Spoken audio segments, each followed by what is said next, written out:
Now let's get some stock picks. Michelle Schneider is standing by, partner and director of trading research education at marketgauge.com.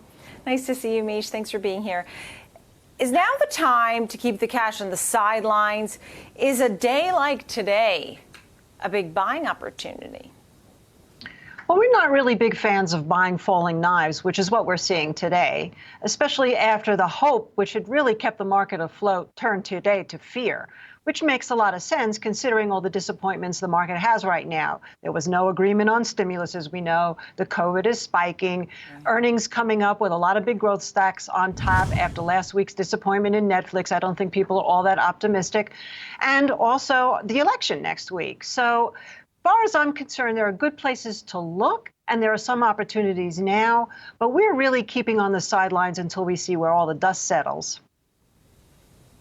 I see. Okay, so staying on the sidelines at least for now, and you're not the first person on the show to say that. Maybe we're getting a little bit of a trend here. Certainly some volatile market conditions today. For example, we're seeing double-digit percentage moves on the VIX. Sometimes investors can turn to some commodities, right, such as gold. Are there other options for investors that are looking to go into commodities? What would you suggest? Well, actually, gold and silver, which had been high on my list coming into more recent times, have really been off my list because they're having other issues. They would really be responding more to, let's say, after the election, we see a period of social unrest where they'd be hedged on the uncertainty.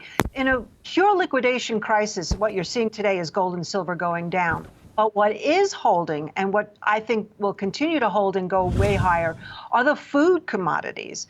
And there are many, many reasons for that. The COVID right now, people have been asking me, well, does that mean, now that people are home, the food prices will go back down?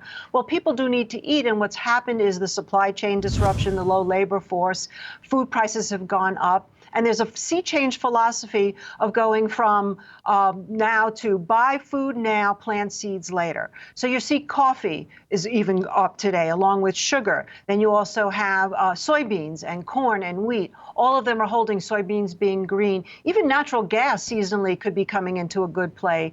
So this is an interesting time, and something I haven't said in years, to be focusing more on these soft and agricultural commodities, even more so than equities. So with that said, Isn't of course, that interesting? Yeah, and Go ahead, tips. finish your thought.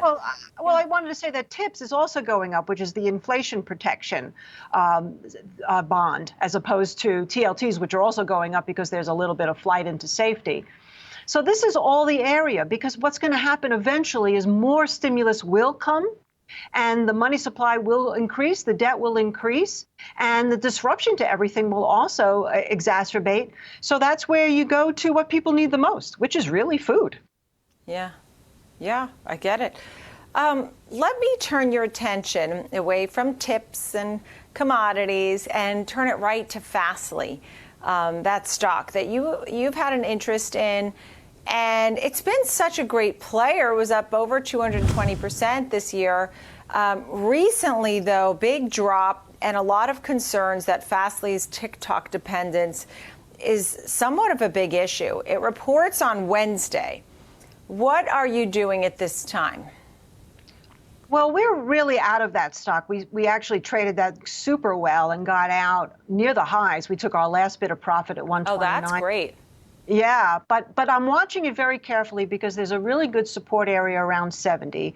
It's in a sector that I really like. I mean, I think the whole idea of AI is going to continue. It's not like cloud computing is going away.